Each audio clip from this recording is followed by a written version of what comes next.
हाँ बैठ पास तेरे, रूह में उतर जाऊं, नजर के पास रखूं, हद से मैं गुजर जाऊं।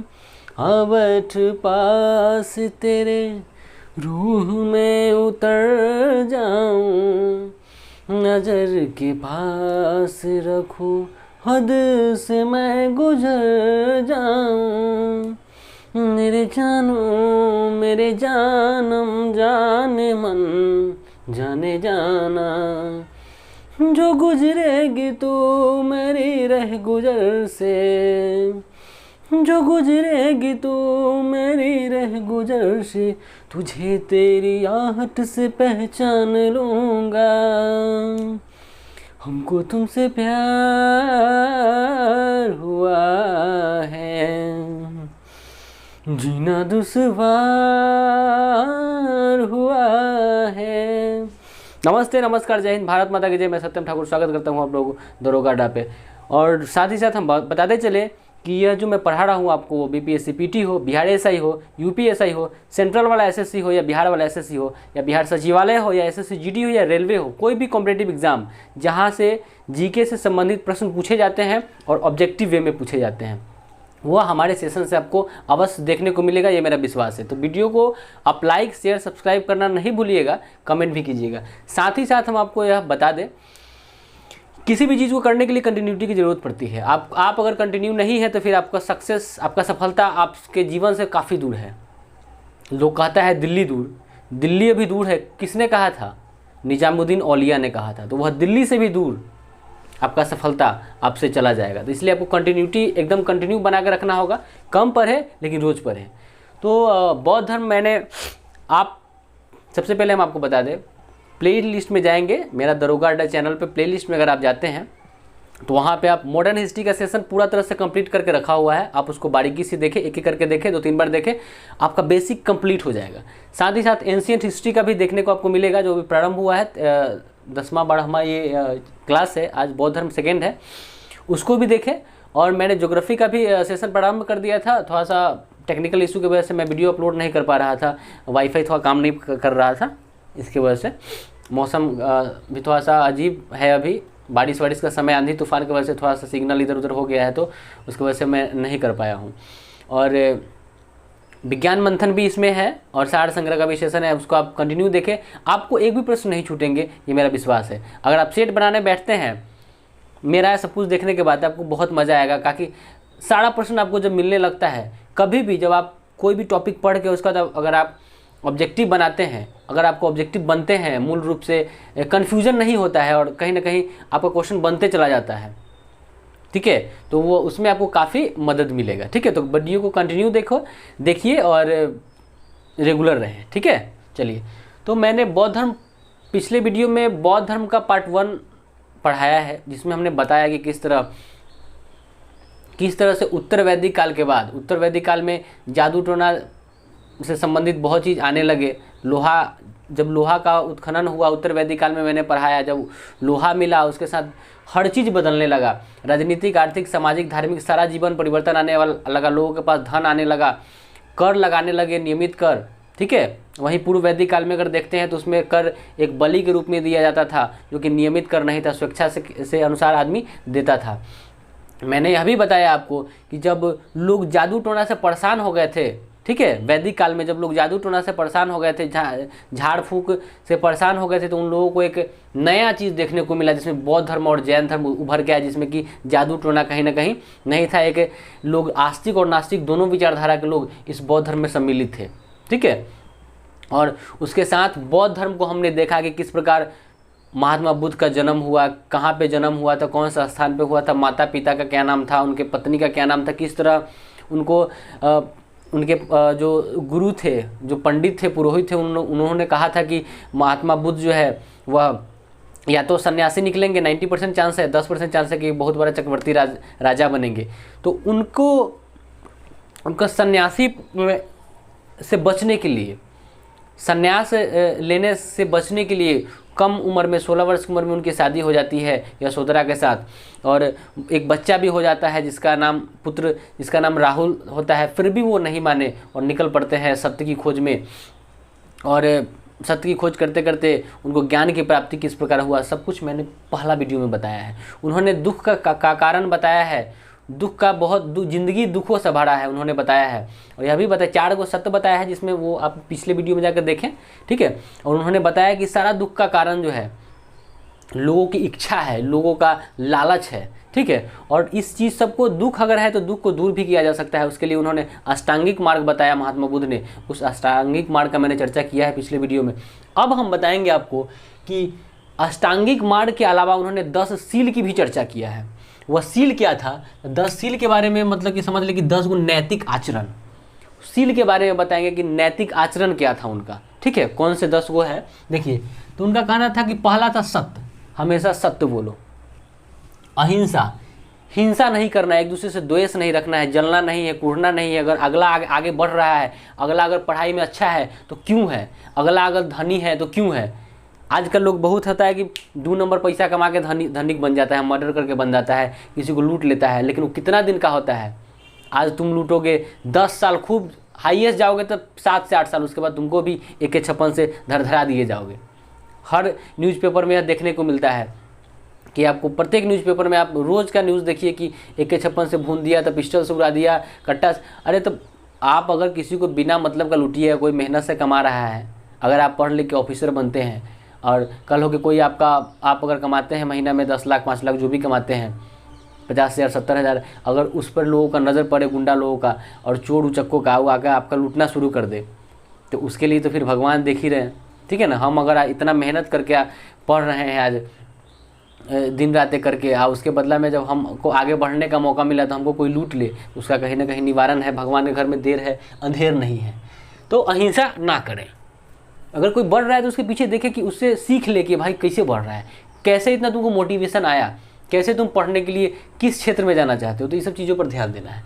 साथ ही साथ उन्होंने कहा, महात्मा बुद्ध ने 10 सीलों में से कि अपरिग्रह, मतलब कि संपत्ति को नहीं रखना है, सत्य बोलना है, अहिंसा, ठीक है, अहिंसा पे विश्वास रखना है, हिंसा नहीं करना है, अपरिग्रह संपत्ति नहीं रखना है, अस्तेय चोरी भी नहीं करना है, ब्रह्मचर्य या सुखद बिस्तर पर नहीं सोना है। समझ रहे हैं, ब्रह्मचर्य और सुखद बिस्तर पर भी नहीं सोना है, क्लियर। साथ ही साथ असमय भोजन भी नहीं करना है। अब खाइएगा, आज खा लिए 10 बजे दिन में, अब यहाँ 12 बजे, तो पेट में गैस फूल के तरंग हो जाएगा, पता चलेगा गैस्ट्रिक खा लिया। जाइए, जितना का टाइम से खाना नहीं खाइएगा, जाके डॉक्टर के यहाँ पैसा भरिए, अब भरने के बाद इतना दवाई लिख देगा, खाते खाते किडनी गला लीजिए, लीवर डैमेज कर लीजिए, बाद में फिर जाके भर्ती हो गए ऊपर चल जाइए, यही सब होता है। इसलिए असमय भोजन अभी भी जो चीज़ है, साइंस में आपको पढ़ाएंगे कि अनटाइमली अगर आप खाइएगा, होता है बहुत लोग, 90% लोग तो अनटाइमली खाते हैं, दैनिक जीवन में बहुत सारा काम होता है उन लोगों को, तो टाइम से अगर आप नहीं खाते तो दिक्कत है। अभी भी हम बात कर रहे हैं, अगर कोई भी इंसान अगर टाइम से खाना शुरू कर दे, लिमिटेड, अगर इतना बज के इतना मिनट पर अगर खाना शुरू कर दे, उसको कोई बीमारी नहीं होगा। इस चीज़ को याद रखेंगे, ठीक है। तो असमय भोजन नहीं करना, साथ ही साथ मद सेवन न करना, दारू शराब नहीं पीना है, ठीक है। उन्होंने कहा है गौतम बुद्ध ने। 8वां और 9वां में कहता है, 8वां में है कि स्त्री से दूर रहना है, ठीक है, स्त्री से दूर रहना है। 9वां में है कि नाच गाना से भी दूर रहना है, स्त्री से भी दूर रहना है, नाच गाना से भी दूर रहना है। साथ ही साथ है कि धन संचय, धन को इकट्ठा नहीं करना है, जो भी कमाते हैं उसको बांट बूट के बराबर कर दीजिए। ये गौतम बुद्ध का 10 गो सील है, उनका यही कहना था, ठीक है। चलिए, अब उन्होंने कहा है कि देखिए, दुख का जो कारण है वो तृष्णा को बताया है। तृष्णा का अर्थ होता है लालच, मतलब कि अगर आपको दुख का कारण कहीं ना कहीं देखने को मिलता है तो वो आपका लालच है, तृष्णा है, जो आपको लालसा है तरह तरह का। आज अगर साइकिल पर चढ़ रहे हैं तो कल मन करे को मोटरसाइकिल पर चढ़ते, अब मोटरसाइकिल पर तो अब R15 चाहिए, अब R15 से अब चाहिए कि अब 4 चक्का एगो हो जाता है, करते करते आदमी पता नहीं कहाँ से कहाँ पहुँच जाता है, ठीक है। तो लालच जो है वो दुख का कारण है, ठीक है। जितना में है उतना में जीना सीखिए, जितना मिला है उतना ही के साथ खुश रहना सीखिए। जो आपका जीवन में जो आपका है वो ज़िंदगी में आपका रहेगा, वो आपसे कोई नहीं छीन सकता है। लेकिन जो आपका नहीं है, लाख माता पटक के रह जाइए, वो आपको नहीं मिलेगा। ये सच्चाई है।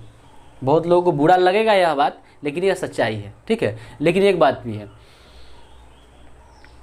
ऐसा नहीं है कि जो चीज़ हमको कैसे पता चलेगा कि वो चीज़ हमारे लाइफ में है कि नहीं।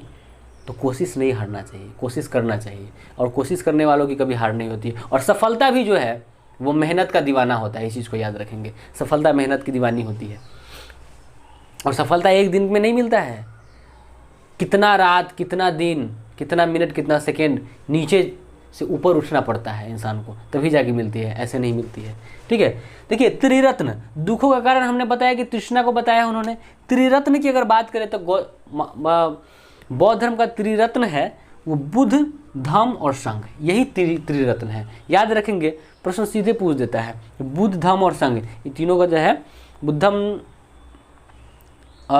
धम्म और संघ, तो तीनों का तीनों त्रिरत्न है। ठीक है, उसके बाद इन्होंने यह भी कहा है महात्मा बुद्ध ने कि सब कुछ होने के बाद जीवन का आखिरी लक्ष्य होना चाहिए मनुष्य का कि वह मृत्यु का प्रतीक्षा करे और मृत्यु की राह पे चले। ठीक है, तो कहने का अंतिम लक्ष्य वही है। लक्ष्य का मतलब कि उसके राह पर चलना है। तो जीवन का अंतिम लक्ष्य जो है वह निर्वाण होना चाहिए। निर्वाण मतलब मृत्यु। गौतम बुद्ध जब मरे थे, कब? 483 ईसा पूर्व में, तब उस समय को, उस घटना को महापरिनिर्वाण कहा गया था। ठीक है, तो मृत्यु उनका होता है 483 में। कहाँ? पिछले वीडियो में मैंने बताया है, कुशीनारा में उनका मृत्यु हुआ है। ठीक है, और यह घटना महापरिनिर्वाण का है। तो कुशीनारा में देवरिया में, जो कि उत्तर प्रदेश में, कुशीनारा के देवरिया में उत्तर प्रदेश में जो है भगवान बुद्ध का मृत्यु होता है, निर्वाण होता है, जिस घटना को महापरिनिर्वाण के रूप में हम जानते हैं। ठीक है, अब बात करें ये सब कुछ होते होते अब महात्मा बुद्ध का जो है बौद्ध सभा जो है, जब मरे उसके बाद बौद्ध सभा का आयोजन किया गया। कहा गया कि अब बौद्ध सभा का विस्तारित रूप से उसका प्रचार प्रसार के लिए, बौद्ध धर्म को आगे बढ़ाने के लिए और सभा ज़रूरत है, उसमें लोगों को शामिल करना ज़रूरी है। ठीक है, और वही देखा जाता है कि आगे चलकर, आगे बढ़ते बढ़ते जो है कहीं ना कहीं आपका ये बौद्ध धर्म दो भागों में बढ़ जाता है, हीनयान और महायान में। तो हम देखेंगे, पहले देख ले बौद्ध संगीति के बारे में। पहला बौद्ध संगीति की अगर हम बात कर ले तो वो 483 BC में, एकदम याद करिए इसको। ठीक है, बड़ी दिक्कत होता है इसमें, बहुत लोग याद नहीं कर पाते हैं। देखिए, और हम एक चीज़ और बता दें, किसी भी चीज़ का शॉर्टकट नहीं होता है। अगर आप सोचते हैं कि शॉर्टकट मार के कोनो ट्रिक दे देता है, वो ट्रिक लेके घूमते रहे, तो वैसे कीजिएगा, जीवन में कभी आगे नहीं बढ़े। कितना ट्रिक रटे बाबू, आप कितना ट्रिक रटिएगा। एक सफलता पाने के लिए आपको कोई शॉर्टकट नहीं, कोई ट्रिक नहीं, आपको जैसे है वैसे आपको याद कीजिए। लोग कहता है कि स्मार्ट तरीका से पढ़ाई करें, लेकिन स्मार्ट तरीका का मतलब कि क्या कीजिएगा, अगर बौद्ध धर्म हम पढ़ रहे हैं तो बौद्ध धर्म पूरा पढ़ना पड़ेगा ना। स्मार्ट तरीके का मतलब क्या हुआ? स्मार्ट तरीका का मतलब है कि आप पढ़ने का जो रूटीन है उसको थोड़ा सा बदलिए, कितना समय देना है उस पर ध्यान दीजिए। इस चीज़ को शॉर्ट में लिखे ताकि सब कुछ आ जाए, वो स्मार्ट तरीका हुआ। ऐसा नहीं कि छोड़ छोड़ के भाग जाएंगे, तो स्मार्ट तरीका थोड़े हुआ। चलिए, तो बौद्ध संगीति पहला 483 में जहिया मरे थे वही है। ठीक है, उसी साल 483 BC राजगीर में अध्यक्ष थे महाकश्यप, और उस समय राजा हुआ करते थे अजातशत्रु। याद हुआ? एकदम याद कीजिए। पहला जहिया मरे थे 483 ईसा पूर्व हो गया। चलिए, राजगीर में पहला बौद्ध संगीति कहाँ, कब? 483 BC में। कहाँ पर? राजगीर में। अध्यक्ष थे महाकश्यप, अध्यक्ष से महाकश्यप और राजा अजातशत्रु थे। याद हो गया? अध्यक्ष महाकश्यप और राजा अजातशत्रु। दूसरा की अगर बात करें तो 100 साल के बाद 383 BC में वैशाली में। इससे पहले वाला दोनों बिहार में हुआ, देख लीजिए, राजगीरो बिहार में है, ये वैशाली में है, वैशाली बिहार में है। दूसरा 383 BC में होता है 100 साल के बाद, और यह वैशाली में। याद हुआ?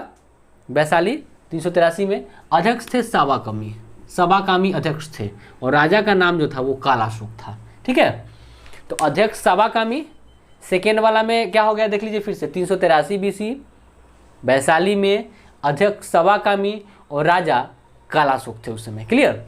चलिए, अब एक चीज़ और बता दें कि इस द्वितीय जो ये हुआ था, बौद्ध संगीति हुआ था, इसमें अलग अलग विचारधारा के लोग सामने आए, देखने को मिलते हैं। अलग अलग विचारधारा का मतलब हुआ कि इसमें एक महासंघिक थे और एक थेरवादी थे। महासंघिक जो थे वह कहीं ना कहीं नए विचारक लोग थे, नया नया चीज़ सोचते थे, नया नया चीज़ों पर विश्वास करते थे, नए विचारक थे। लेकिन जो थेरवादी थे वो पुराने विचारधारा पे मूल रूप से विश्वास रखते थे और कहते थे कि यही सब कुछ है, पुराना विचारधारा ही। जिस प्रकार दयानंद सरस्वती कहते हैं कि वेदों की ओर लौट चलो, ठीक उसी प्रकार तो महासंघिक जो थे नए विचारक थे और थेरवादी पुराने विचारक थे। ठीक है, दो को हो गया। अब आते हैं तीसरा बौद्ध संगीति या बौद्ध सभा, तो वो होता है 247 BC। ठीक है, 247 BC में कहाँ पर? पटना में। कहीं कहीं डेट अलग भी दे सकता है, 243 रहता है कहीं कहीं पर। इस समय को देखेंगे, ऑप्शन में अगर 247 है मारेंगे इसको। ठीक है, तीसरा 247 में। ठीक है, पटना में, पाटलिपुत्र। अध्यक्ष थे मोगलीपुत्तिस। ठीक है, और राजा अशोक थे। ठीक है, और साथ ही साथ इसको हम बता दें कि इसी तृतीय बौद्ध संगीति में अभिधम पिटक, जो कि तृतीय पिटक माना जाता है। ठीक है, तो अभिधम पिटक का संकलन किया जाता है किस में? तृतीय बौद्ध संगीति में। कब हुआ था? 247 BC में, पाटलिपुत्र में। अध्यक्ष थे मोगलीपुत्तिस और राजा थे अशोक। क्लियर? और इसी में अभिधम पिटक जो है वो संकलन किया गया था। ठीक है, बौद्ध धर्म का 3 पिटक है, उसमें से तीसरा पिटक अभिधम पिटक है। आगे हम पढ़ाएंगे इसके बारे में विशेष रूप से। चौथा की बात करें तो 102 ईस्वी या प्रथम शताब्दी। चौथा अगर हम बात कर ले, आपसे कहे कि जो ये था बौद्ध संगीति हुआ वह या तो 102 ईस्वी या ईस्वी की प्रथम शताब्दी मानी जाती है वह समय, जबकि वह समय होता है कुंडलवन। कहाँ पर? कश्मीर में। ठीक है, और राजा कनिष्क होते थे। ठीक है, तो अध्यक्ष थे कौन? वसुमित्र। देखिए 102 ईस्वी प्रथम शताब्दी, कुंडलवन कश्मीर में। कुंडलवन कश्मीर में होता है और राजा जो थे वो कनिष्क थे, इसको याद रखेंगे। राजा कौन थे? कनिष्क, राजा कनिष्क। और अध्यक्ष कौन थे? तो वो थे वसुमित्र। ठीक है, अध्यक्ष वसुमित्र और उपाध्यक्ष कौन थे? वो अश्वघोष थे, इसको याद रखेंगे। तो हमने अब कोई याद करवाने का काम किया, इतना 1-2 बार देखेंगे पूरा तरह से याद हो जाएगा। पढ़ाई का कोई शॉर्टकट नहीं होता है, अगर आप शॉर्टकट खोजते हैं तो फिर आप खोजते रहिए। चलिए आते हैं बौद्ध धर्म। अब सब कुछ होने के साथ साथ लोगों में अलग अलग जो है ना विचारधारा उत्पन्न होने लगा। ये जब बौद्ध संगीति हुआ उसका लोगों में विचारधारा पनपने लगा और पनपने के साथ साथ लोगों में मतभेद कहीं ना कहीं देखने को शुरू हो गया। तो मतभेद में जो है ना बौद्ध धर्म 2 भागों में बट गया, महायान और हीनयान। ठीक है ना, महायान और हीनयान में बट गया। अब इन दोनों में अलग अलग कुछ अंतर था, कुछ विविधता था, उसको देखने का काम करेंगे। देखिए हीनयान की अगर हम बात करें तो हीनयान रूढ़िवादी और परिवर्तन विरोधी था। हीनयान कहता था कि नहीं, हम कोई परिवर्तन नहीं करेंगे बौद्ध धर्म में। महात्मा बुद्ध जो कह गए हैं, जो उनका वक्तव्य है, जो उन्होंने लिख गए हैं, हम उसी पे विश्वास करेंगे, अदरवाइज हम इसमें कोई नया चीज़ ऐड नहीं करेंगे, वही चलेगा। लेकिन महायान जो था वो परिवर्तन समर्थक था। उनका कहना था कि भाई हम तो चेंजिंग करेंगे, जो भी मोक्ष प्राप्ति का जो वो था। अब परिवर्तन में कौन सा परिवर्तन? तो कैसे ज्ञान की प्राप्ति होगा, मोक्ष प्राप्ति कैसे होगा, निर्वाण की प्राप्ति कैसे होगा, दुख कैसे भाएगा सुख, उसमें ये लोग हीनयान पुरानका बात बड़े विश्वास करते थे जो महात्मा बुद्ध कह गए थे। लेकिन इनका कहना था कि नहीं, कुछ नया का भी ऐड करेंगे। देखिए हीनयान में महात्मा बुद्ध को महापुरुष माना गया है। हीनयान में महात्मा बुद्ध को महापुरुष माना गया क्योंकि महात्मा बुद्ध खुद कहे थे कि हमको भगवान नहीं बनना है, हम एक ईश्वर, हम एक इंसान है और हमको इंसान रूप में ही देखा जाए और माना जाए। तो हीनयान तो उसी पे विश्वास करते थे, तो चलो महापुरुषे रहेंगे, ये कहीं ना कहीं भगवान का नाम इनको नहीं दिया गया। लेकिन वहीं अगर हम महायान में देखते हैं तो बुद्ध को देवता कहा गया है और महात्मा बुद्ध को देवता माना गया। ठीक है, तो नया विचारधारा जुड़ा। साथ ही साथ अगर हम बात करें हीनयान में तो मूर्ति पूजा के विरोधी थे। हीनयान की बात कर ले तो मूर्ति पूजा के विरोधी थे, लेकिन वहीं अगर हम वहाँ बात कर लें तो ये समर्थक थे मूर्ति पूजा का, महायान। ठीक है ना, हीनयान मूर्ति पूजा के विरोधी थे लेकिन महायान मूर्ति पूजा के समर्थक थे। और साथ ही साथ उस समय गंधार शैली में मूर्तियों का काफ़ी निर्माण होने लगा, बौद्ध मूर्तियों का। तो गंधार शैली में जो है वह बौद्ध धर्म समाहित होने लगा और बौद्ध धर्म गंधार शैली से जुड़ गया। इसको भी याद रखेंगे कि गंधार शैली बौद्ध धर्म से संबंधित है, इसको याद रखेंगे। अगर हम बात करें हीनयान का क्षेत्र वर्तमान में कहाँ कहाँ है, देखिए श्रीलंका, दक्षिण भारत, बर्मा, थाईलैंड। ठीक है। हीनयान का अगर हम अभी वर्तमान में जगह की बात करें, श्रीलंका, दक्षिण भारत, बर्मा और थाईलैंड। वहीं अगर हम महायान की बात करें तो उत्तर भारत, चीन, जापान, तिब्बत। उत्तर भारत, चीन, जापान और तिब्बत। उत्तर भारत, चीन, जापान और तिब्बत। इसमें स्पेस थोड़ा सा कम था, नहीं तो मैंने आपको मैप पर बताता कि कौन सा जगह कहाँ पे है। ठीक है, मैं आपको बताता। साथ ही साथ महायान की एक और विशेषता थी। महायान की विशेषता थी कि महायान के लोग ये सोचते थे, महायान, कि हमको निर्वाण अगर मिल जाता है तो हम दूसरों को भी मदद करेंगे। तो ये बहुत अच्छा उनका ये था, सराहनीय काम था महायान का, कि अगर उनको खुद निर्वाण मिलता था तो दूसरों के निर्माण में भी मदद करते थे और सहायता करने का काम करते थे। ठीक है। साथ ही साथ एक गुप्त काल में नालंदा विश्वविद्यालय का उद्भव होता है, स्थापना होता है। ठीक है। और उस नालंदा विश्वविद्यालय में प्रचार प्रसार के लिए, बौद्ध धर्म की शिक्षा के लिए जो है बहुत सारा काम किया जाता है उसमें। और काम करने के साथ साथ नालंदा विश्वविद्यालय, सीधा पूछा जाएगा आपसे कि नालंदा विश्वविद्यालय किस शिक्षा से संबंधित था, तो बौद्ध शिक्षा से। ठीक है। नालंदा विश्वविद्यालय गुप्त काल की वो शिक्षा का एक विश्वविद्यालय था। और यह सब कुछ देखते देखते बौद्ध धर्म में एक नया चीज़ देखने को मिलता है, एक नया शाखा देखने को मिलता है बौद्ध धर्म में, जिसको हम वज्रयान कहते हैं। वज्रयान, जिसको वज्रयान कहते हैं। और यह वज्रयान जो था, यह बता दें हम आपको कि बौद्ध धर्म का नया शाखा था। इसमें देखिए विडंबना होने लगी। ये तो आया, वज्रयान तो आया, लेकिन इसमें देखा गया, इसमें जादू टोना फिर आ गया, तंत्र मंत्र, जादू टोना शुरू हो गया। तो वहीं हम आपने क्या देखा था हमने, कि लोग उत्तर वैदिक काल में भागकर कहाँ आए थे, बौद्ध धर्म में आए थे कि उस सब चीज़ों से छुटकारा मिलेगा, वेद वेदांग, तंत्र मंत्र, दिस दैट से छुटकारा मिलेगा, जादू टोना से। लेकिन यहाँ भी देखिए कि वज्रयान शाखा जब आता है तो इसमें भी जादू टोना शुरू हो जाता है, तंत्र मंत्र। तो कहने का मतलब कि गुप्त काल की शाखा है वज्रयान शाखा, इसको भी याद रखेंगे। तो यह, लेकिन हाँ, वज्रयान शाखा का अगर समय देखा जाए तो 6वीं से 8वीं शताब्दी माना जाता है, लेकिन मूल रूप से विस्तार इसका 8वीं शताब्दी में माना जाता है। ठीक है। तो वज्रयान में आडंबर शुरू हो गया भैया, कि तंत्र मंत्र जादू टोना प्रारंभ हो गया। तो लोगों को फिर लगा कि भाग, तुरंत भाग क्या है उधर से, जादू टोना छोड़ गया, फिर इन्हें जादू टोना भेटा गया। तो इसलिए लोगों को अच्छा नहीं लगा, और कहीं ना कहीं बौद्ध धर्म का समापन का और उसका खात्मा का यह शुरुआत यहीं से देखा जाता है कि फिर से शुरू हो गया। ठीक है। तो हम उम्मीद करते हैं कि आपको ये काफ़ी सेशन अच्छा लगा होगा। एक दो बार और देखेंगे तो आपको अच्छा से याद हो जाएगा। और एक वीडियो और आएगा इसका, छोटा सा 5-10 मिनट का, ठीक है, जो कि काफ़ी इंपॉर्टेंट है, जिसमें हम उसकी इसके बाद बौद्ध धर्म का जो कोई पुस्तक है, जो साहित्य है, उसके बारे में हम आपको बताने का काम करेंगे। तो चलिए, हम उम्मीद करते हैं कि ये चीज़ सेशन आपको अच्छा लगा होगा। ठीक है। तो वीडियो को लाइक शेयर सब्सक्राइब करना ना भूलें। धन्यवाद।